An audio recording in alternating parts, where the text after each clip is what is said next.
Bonjour à tous. Bonjour à tous. Alors, je fais une vidéo comme ça en direct parce que j'ai pas envie de systématiquement faire une vidéo YouTube dès que j'ai une idée ou un truc à dire. Après tout, ceux qui ont envie d'écouter ce que j'ai à dire viendront sur VK. Parce que bon, en ce moment, j'écoute beaucoup les politiciens, les médias, hein, vous vous doutez bien. Je passe mon temps un petit peu à décortiquer tout ce qui se passe et puis j'écoute un petit peu aussi, j'écoute beaucoup même. Je prends la température chez les gens, hein, voir un petit peu ce que les gens pensent de tout ça. Euh, Parce qu'on voit qu'on a on a quand même affaire à une campagne électorale assez unique en son genre. On n'a jamais vu ça. Pour l'instant, je crois qu'il reste un mois avant le premier tour. On n'a pas parlé une seule fois, pratiquement pas, une seule fois d'un sujet de fond de la campagne, c'est-à-dire du problème, hein, des problèmes qu'il y a en France, en Europe. Doit-on sortir de l'euro? Doit-on sortir de l'Union européenne? Pourquoi sommes-nous à ce point dans une situation économique et financière difficile? Personne ne parle des sujets de fond, à part une ou deux personnes. Mais encore, ils effleurent le sujet. Je veux dire, bon, Marine Le Pen, elle a parlé de la loi 73, elle n'en parle plus. Mélenchon, il n'en parle pas. Cheminade est le seul à avoir parlé de la mainmise des banquiers, finalement, et de leur unique responsabilité sur le plan du désarroi national. C'est le seul, je l'ai entendu chez Ruquier hier soir, je crois. Voilà, c'est le seul qu'on a parlé. Jacques Cheminade, on s'est foutu de lui d'ailleurs pendant 20 minutes, c'est bien. Et puis, aussi, il y a Jean Lassalle aussi qui en parle un peu, il y a Asselineau qui en parle un peu, il y a Dupont-Aignan qui en parle un peu. Tous ces gens-là n'ont pas vraiment d'antenne. Bon, on les décrédibilise dès qu'on peut. La seule poids lourd à en parler, c'est Marine Le Pen, mais les quatre autres qui pourraient la rejoindre ne passent leur temps à lui tirer dans les pattes. Mélenchon, finalement, je l'écoute parler, c'est un homme qui élève un peu le débat en parlant de la planète, en parlant des ressources planétaires, etc. On a presque envie de lui dire, mais faites quelque chose avec Marine Le Pen, quoi, mettez-vous ensemble, allez-y, quoi. Dirigez la France ensemble, on va voter pour vous, non? Mais ils peuvent pas, problème d'idéologie, problème d'ego. Alors que bon, ils ont quasiment le même programme, ils sont pas d'accord sur l'immigration.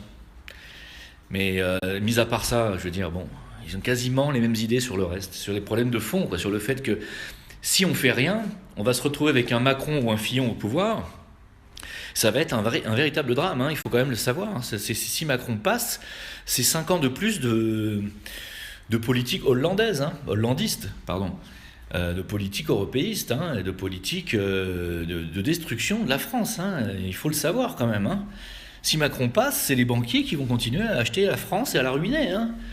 Faut pas que faut pas que les Français se leurrent. Si, ils se leurrent. Ils s'imaginent que Macron est le nouveau Sarkozy avec un dynamisme, une jeunesse, une belle gueule, machin, etc. Et ça, c'est terrible qu'on en soit encore là aujourd'hui, quoi. Qu'on en soit encore à ne voir que la façade et à ne pas voir ce qu'il y a en dessous, quoi. Je veux dire, c'est grave, on en est encore là, quoi. Je veux dire, on est encore dans une ère où ce sont les top modèles et les footballeurs qui dirigent la vie des Français, quoi. C'est grave, c'est gravissime. Hein. Et il ne faut pas s'étonner que on en soit là, parce que finalement, un peuple a les dirigeants qu'il mérite. Alors vous avez peut-être le tournis, parce que je marche pendant que je parle. Donc, on a les dirigeants qu'on mérite. Aujourd'hui, la France est en faillite, on est à pratiquement 100% d'endettement du PIB. Ils vont pas le dire, hein. Ils vont dire qu'on est à 97, 98, 96. Parce que si on arrive à 100%, on perd encore une étoile, vous savez, on perd un point au niveau de... Je sais plus comment on dit là. Enfin, ça va me revenir. Mais on perd un degré. On a un gage, hein. On a un mauvais point. Donc, en réalité, la France est en faillite. Hein. Fillon le disait déjà en 2011, donc il le sait très bien. Et pourtant, il n'en parle plus. Il n'en parle pas dans sa campagne. Il ne dit pas nous sommes en faillite. Et c'est pour ça que les Français vont être obligés de travailler jusqu'à 68 ans pour avoir la retraite. Et encore, s'ils l'ont. C'est pour ça qu'aujourd'hui, il n'y a plus d'argent pour les soins. C'est pour ça qu'aujourd'hui, la Sécu est en déficit. C'est pour ça qu'aujourd'hui, les systèmes de la retraite est en déficit. C'est pour ça que finalement, il y a autant de SDF dans la rue. C'est pour ça que Il y a autant de chômage aussi, hein. Et bon, il n'y a pas que ça, hein. Il y a autant de chômage parce que on a permis à nos industries de délocaliser, parce que Macron vient de signer l'accord, l'accord de, comment ça s'appelle, de Whirlpool, etc. Et que tous ces gens-là travaillent pour les banques. Donc évidemment, ils en ont rien à foutre des employés des industries françaises. Ils s'en foutent, les Macron et les machins. Ils s'en foutent complètement. Mais pourquoi les gens ne s'en rendent pas compte? Pourquoi les gens ne comprennent pas? Parce que là, quand même, je trouve que c'est grave, quoi. Je ne comprends pas qu'on soit encore à 4 semaines d'un premier tour présidentiel avec la gravité de la situation dans laquelle on est et que les gens soient encore à se dire oui, mais Marine Le Pen elle est facho, Mélenchon il est ci, Cheminade il vaut rien, Asselineau c'est bien gentil mais c'est une secte, Dupont-Aignan il fera 4%. Oui d'accord, mais enfin les vrais sujets de fond ils sont chez ces gens-là. Ils sont chez ces gens-là. Bon, il y a un candidat de tête, je ne vais pas le répéter, vous savez qui c'est, hein. On essaye de descendre par tous les moyens, on essaye même de dire qu'elle n'est même pas en première position au premier tour, ce qui me paraît totalement inconcevable. Je ne vois pas comment Macron peut être en première position, j'y crois pas du tout. Enfin, je sais pas, ça me paraît pas possible. Si c'est vraiment le cas, c'est grave pour la France. C'est très très grave. Ça veut dire qu'il y a encore une majorité de Français qui sont prêts à se reprendre 5 ans de hollandisme dans le cornet. C'est terrible. C'est même, j'allais dire, c'est affligeant, que ça fait pitié, quoi. Dire pour des gens comme moi qui savent depuis des décennies ce qui se passe dans ce pays, qui sont les responsables et qui éventuellement pourraient redresser la situation et les gens comme moi qui essaient de faire un travail de réinformation pour que les gens s'éveillent. Bon, moi c'est à mon petit niveau, hein, je fais 2-3 000 vues, maximum que j'ai fait ça doit être 28 000 ou 29 000 vues sur une de mes vidéos sur les attentats, donc c'est pas... Moi, j'ai pas puis j'ai aucune légitimité, je veux dire. Mais il y en a qui font le même travail que moi, avec beaucoup plus d'audience que moi. Il y a des Soral, il y a Diodo, il y a plein de dissidents. Il y avait Salim Laibi, mais bon, bref, enfin, je vais pas tous les citer, mais il y en a beaucoup. Comment, avec Internet, on peut se retrouver encore dans une situation où la France et où les Français sont en train, pratiquement prêts à se tirer une balle dans le pied en revotant pour un mec qui travaille pour les Rothschild et la Goldman Sachs? Comment peut-on encore aujourd'hui, avec Internet, ne pas comprendre que l'Union européenne est dirigée par des anciens dirigeants de Rothschild et Goldman Sachs, que ce ne sont pas des gens qui sont élus démocratiquement, c'est-à-dire les gens qui tiennent l'Union européenne sont les gens qui donnent leurs ordres au président européen, dont le président français, dont le futur président français, hein. C'est-à-dire que si on ne sort pas de l'Union européenne, ça continuera. C'est-à-dire que ça sera les représentants des banques Rothschild, Goldman Sachs, etc., qui vont continuer à leur donner leurs directives au futur président de France. Il faut le savoir quand même. Donc, comment aujourd'hui avec Internet on peut ne pas comprendre non seulement l'urgence de la sortie de l'Union européenne, ou alors effectivement de la renégocier, de renégocier le traité de Maastricht et de sortir d'une Union européenne dirigée par des banksters, hein, c'est-à-dire par des élites qui ne sont pas des gens élus démocratiquement, ce qui est le cas actuellement, hein. Il faudrait qu'on revienne là-dessus, il faudrait qu'on renégocie vraiment, il faudrait que les gens qui soient à la tête de cette Union européenne actuelle soient au moins des gens élus, qui représentent au moins un peuple, c'est au moins le minimum. C'est pas le cas, il faut quand même le savoir. Ce sont juste des représentants des banques. Mais on va s'en apercevoir quand que ce sont les banques qui nous ruinent. En plus, elles se ruinent entre elles. Et puis quand elles se cassent la gueule, on dit ah ouais, bah, il faut vite les sauver, hein. Ah bah tu m'étonnes. Si on les sauve pas, ils s'en vont avec tout ce qu'on a en hélicoptère avant qu'on les lynche. Non mais il faut arrêter à un moment donné. Quand est-ce qu'on va arrêter? Je sais pas, qu'est-ce que vous attendez? Je veux dire, qu'est-ce qu'ils attendent les Français pour sortir leur argent des banques et puis faire écrouler tout ce système? Vous me dites, mais c'est... Alors on me dit souvent, mais c'est irresponsable comme discours, mais comment ça c'est irresponsable? Mais ce qui est irresponsable, c'est de continuer à mettre des gens comme ça au pouvoir. Ce qui est irresponsable, c'est de laisser des banquiers dont le seul but est de s'enrichir sur votre travail, sur les heures de travail des Français, de les laisser eux gouverner. C'est ça qui est irresponsable. À quel moment les gens vont se prendre en main et à quel moment vont-ils arrêter de croire en un sauveur providentiel qui va faire avec un coup de baguette magique que la France va redevenir ce qu'elle était avant? Mais ça n'arrivera jamais. La France, si vous voulez qu'elle redevienne comme avant, avec des avancées entre-temps technologiques, écologiques, etc., il n'y a qu'une seule solution. Il faut sortir de l'emprise de ces gens-là. Et sortir de l'emprise de ces gens-là, il n'y a que par le vote ou la révolution, mais il n'y a que par le... Là, on parle de la présidentielle, il n'y a que par le vote démocratique et en votant pour des gens qui ont un discours clairement anti-système bancaire. Clairement. Donc bon, bah moi je vois aucune alliance sur le banc des dissidents, c'est-à-dire je vois pas d'alliance entre Asselineau Dupont-Aignan, j'en vois pas entre Asselineau Dupont-Aignan Cheminade, j'en vois pas entre ces trois-là et l'Assad, j'en vois pas entre ces quatre-là et Marine Le Pen, et j'en vois pas entre Mélenchon et ces cinq-là. Donc c'est grave, c'est-à-dire que là vraiment, pour le coup, il y a vraiment aucune alliance patriotique. Donc sans alliance patriotique, bah, ce sont encore les autres qui vont se frotter les mains, c'est-à-dire les mondialistes. Voilà, et puis c'est reparti pour 5 ans de roues magiques, de mariage pour tous, de déstructuration de la famille, de déstructuration de la langue française et des valeurs françaises, et de l'appauvrissement, bien entendu, du pouvoir d'achat, de la fin même, j'allais dire, des industries françaises, c'est-à-dire on va désindustrialiser jusqu'à la mort, jusqu'au bout, hein, en faisant de ce pays un pays de chômeurs, de gens qui sont maintenant, qui vont dépendre totalement du système d'allocation parce qu'ils n'ont plus de travail, parce qu'il n'y a plus d'industrie dans leur région, et que leur seule solution, c'est soit de rester un chômeur alcoolique jusqu'à la fin de ses jours, soit finalement de quitter la France et d'essayer de trouver du boulot ailleurs. On en est là, hein. Donc si ça continue comme ça va s'aggraver tout ça. Ça va s'aggraver. Si Macron passe ou Fillon, ça va s'aggraver cette situation. Moi, sincèrement, je suis très inquiet, non pas parce que Marine Le Pen risque de ne pas passer, c'est pas ça. M'en fous. Si Mélenchon avait un discours anti-migratoire avec une vraie politique d'immigration, un retour aux frontières, etc., je voterai Mélenchon, moi, c'est pas le problème. Or, c'est pas le cas, hein.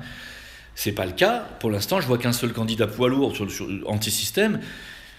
Ce qui m'inquiète, c'est qu'il risque de pas passer, effectivement. Il risque de pas passer, et que je suis très très très inquiet pour l'avenir de la France. Vous savez à quel point moi je suis attaché à l'importance de la France-nation. Je crois que la France-nation a un rôle très important à jouer dans le monde, que son rôle est d'apporter la lumière et la connaissance et la preuve scientifique de l'existence de l'âme, hein. C'est pas moi qui le dis, hein, ce sont les maîtres de sagesse eux-mêmes qui le disent. Et que si on détruit cette nation, c'est pas un hasard, hein. C'est pour que les gens ne s'éveillent jamais à la réalité de l'existence de l'âme, hein. Donc il y a une véritable volonté sombre derrière tout ça. C'est pas seulement des intérêts financiers, hein. De toute façon, les gens, ces banquiers là qui dirigent tout, ont déjà 80% au moins des ressources mondiales. Donc ils sont plus à ça près. Aujourd'hui, ils ont tout. Ils ont tous les lobbies. Ils ont tous les secteurs d'influence, ils ont quasiment tout. Voilà. Donc, je sais pas, je vois pas bien l'écran, je sais pas si vous avez posé des questions. Je vois qu'il y a une question qui a été posée, mais je la vois pas. Je sais pas, elle a disparu. Elle a disparu. Ouais, il y a eu une question, je crois, mais je la vois pas. Bon, je suis désolé, je sais plus qui est-ce qui a posé une question. Pourquoi est-ce qu'on voit pas les questions, elles disparaissent, hein.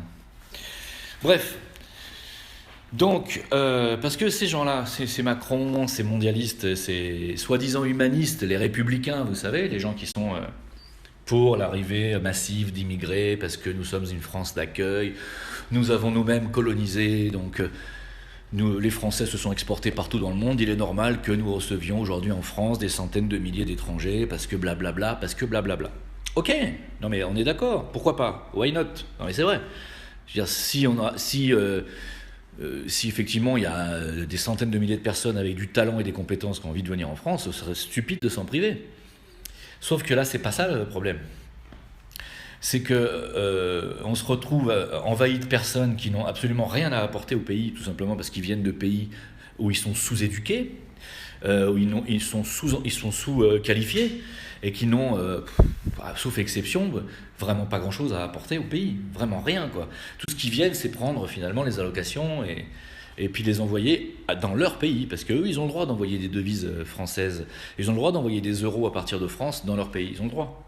Il faut savoir que moi, j'ai pas le droit d'envoyer de l'argent du pays où je vis actuellement. J'ai pas le droit d'envoyer de l'argent en France si je veux. Il faut le savoir, ça aussi. Hein, je le dis, parce que c'est interdit. Et c'est pour ça que le pays où j'habite actuellement est un pays qui fait énormément de croissance. Hein, d'ailleurs, parce qu'ils font du protectionnisme, non seulement financier, monétaire, mais économique, bien entendu. Donc, je ne dis pas que je trouve ça bien, je dis juste que dans un pays en faillite comme la France, il serait peut-être temps d'appliquer des mesures d'urgence. Et ces mesures d'urgence, c'est d'éviter que les gens qui viennent par centaines de milliers déjà en France prendre les allocations soit interdit de les envoyer déjà dans leur pays d'origine. Ça serait déjà la moindre des choses. Ça se fera jamais. Ce que je viens de dire, c'est presque passible du tribunal en France. C'est presque proche du fascisme, ce que je viens de dire. Et pourtant,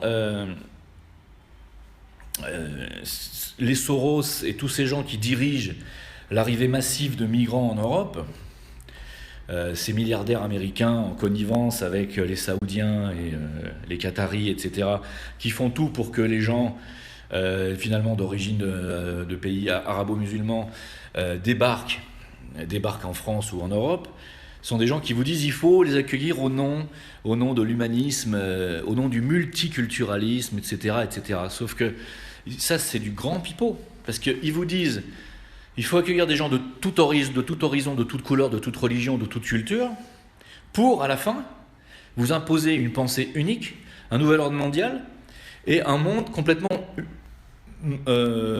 monopolaire, voire bipolaire, c'est-à-dire dirigé par les États-Unis ou dirigé par éventuellement les États-Unis et un deuxième pôle militaire, genre la Russie, ou un deuxième pôle économique, voire la Chine. C'est-à-dire un monde unipolaire ou bipolaire maximum. Il est hors de question dans leur tête d'avoir un monde multipolaire, c'est-à-dire d'avoir un monde où il y a plusieurs puissances et plusieurs cultures dominantes. C'est impossible dans leur esprit. Alors ils vous font venir des gens de toutes cultures, de tous horizons, en vous disant que c'est très bien le brassage ethnique, le brassage culturel, etc. Mais par contre, en fin de compte, leur but, c'est de supprimer toutes ces cultures. Entre Macron qui vous dit que la culture française n'a jamais existé et n'existe pas, par exemple, vous voyez ? Il vous dit que la culture française, c'est une culture de mélange de genres. Hein ? Mais on ne dit pas l'inverse. Peut-être que c'est une culture de mélange de genres, mais c'est quand même une culture française. La question, on s'en fout de savoir si c'est quelqu'un d'Africain, quelqu'un d'Arabe, quelqu'un de Chinois ou machin qui fait de l'art français. L'art français existe. Voilà. Et c'est parce que l'art français existe qu'il est exporté dans le monde entier. C'est parce que l'art italien existe que s'il est exporté dans le monde entier, etc. Et je pourrais comme ça citer tous les arts mondiaux. Si demain on supprime ce monde multipolaire, on va se retrouver avec une culture unique, et puis on va se retrouver avec un métier qui sera dominant par rapport à tous les autres. Ça sera le métier de banquier ou de trader, vous voyez. Pour en avoir connu de très près, je peux vous garantir que ce sont des gens qui votent PS, enfin le PS, qui votent à gauche, tout en n'accueillant jamais un migrant chez eux, ni dans aucune de leurs nombreuses demeures. J'en connais un ici, il a une maison, il a la plus grande maison de la ville, ça lui a coûté 50 millions d'euros de la construire, il y vient jamais, il y vient une semaine par an. Rien que le coût d'entretien de la baraque, c'est 60 000 euros par mois. C'est-à-dire le personnel, le jardin, etc. Ça lui coûte 60 000 euros par mois, et encore parce qu'ici le personnel est pas cher. C'est-à-dire chaque année, il dépense entre 600 000 et 800 000 euros d'entretien de la maison. Et il n'y vient pas. C'est une maison gigantesque, il y a 3 hectares de terrain et la maison elle-même fait 6 000 mètres carrés. C'est un truc de fou, j'ai rarement vu une maison comme ça. Bon, c'est pas sa seule maison, c'est une maison parmi X, il en a partout dans le monde. Ce mec-là, qui s'appelle Guillaume Rambourg, d'ailleurs, je vais le balance parce que ce sont des ordures en fait. Il a été un des plus grands traders et plus jeunes traders d'Europe. Finalement, lui et sa femme vous disent non mais c'est bien d'accueillir des migrants, c'est bien d'accueillir des étrangers. Voilà, comment est-ce que toi tu peux être contre, toi qui vis dans un pays étranger? Mais moi je vis dans un pays étranger, mais moi j'y apporte ce que je sais faire, j'y apporte mon savoir-faire, je gagne de l'argent et je fais tourner l'économie, je consomme, je paye des impôts, des taxes, de la TVA. Je suis pas là pour prendre des allocations, personne ne m'aide, j'ai même pas la sécurité sociale, j'ai même pas les soins gratuits moi ici. Quel rapport? Je suis pas un migrant, je suis pas un clandestin. J'ai ma carte de résident, j'ai bossé, j'ai monté ma société, ça n'a aucun rapport avec la migration, avec l'immigration qu'on a en France. C'est une immigration de parasites qui est en France. Je ne dis pas que les personnes d'origine étrangère sont des parasites, c'est pas ce que je dis. Je dis qu'ils viennent en se comportant de manière parasitaire. Ils viennent pour prendre, ils viennent pas pour apporter. Et donc, ces gens-là, finalement, vous donnent des leçons en permanence, ils sont milliardaires. S'ils voulaient, ils pourraient accueillir eux-mêmes des centaines et des centaines de personnes dans leurs nombreuses demeures, mais ils ne le font jamais. Et ils vous demandent à vous de vous saigner, de leur donner finalement un tiers de vos revenus, même à la limite, pourquoi pas de leur donner la moitié de votre salon, tu vois. Mais eux, par contre, ils font jamais rien, vous voyez. Moi, je suis fatigué de ce genre de personnes, et je suis fatigué de voir que les gens qui sont toujours prêts à voter Macron, qui ne sont pas prêts à voter pour un programme patriote, encouragent ce genre de personnes à continuer à diriger la France, le monde et l'avenir. Et c'est extrêmement préoccupant. Croyez-moi, c'est extrêmement préoccupant. Parce que croyez-moi, les gens que je viens de citer n'ont jamais levé le petit doigt pour moi, même à une époque où on était proches. Jamais. Et pourtant, ils savaient que j'avais besoin de 80 000 euros pour un projet artistique puisque je suis compositeur. Ne m'ont jamais aidé. La seule chose qu'ils m'ont répondu, c'est « Ah, ça doit être difficile à trouver, effectivement, financement. » Pour eux, qu'est-ce que c'est 80 000 euros, hein, ils pèsent plus d'1,5 milliard d'euros. Qu'est-ce que c'est pour eux 80 000? Moi, je n'ai jamais pu les avoir. D'accord? Voilà, donc il faut comprendre ça. Il faut comprendre que là, on est dans un monde dirigé par des milliardaires dont le seul but est de faire de l'argent. Ils se congratulent qu'à chaque fois qu'ils gagnent quelques milliards, quelques centaines de millions, ils sont très heureux. Ils n'ont que faire des petites gens comme vous et moi, ils n'ont que faire, hein, alors encore plus des gens qui vivent dans le Sahel ou dans le tiers-monde et qui n'ont même pas un puits pour pouvoir nourrir leurs troupeaux.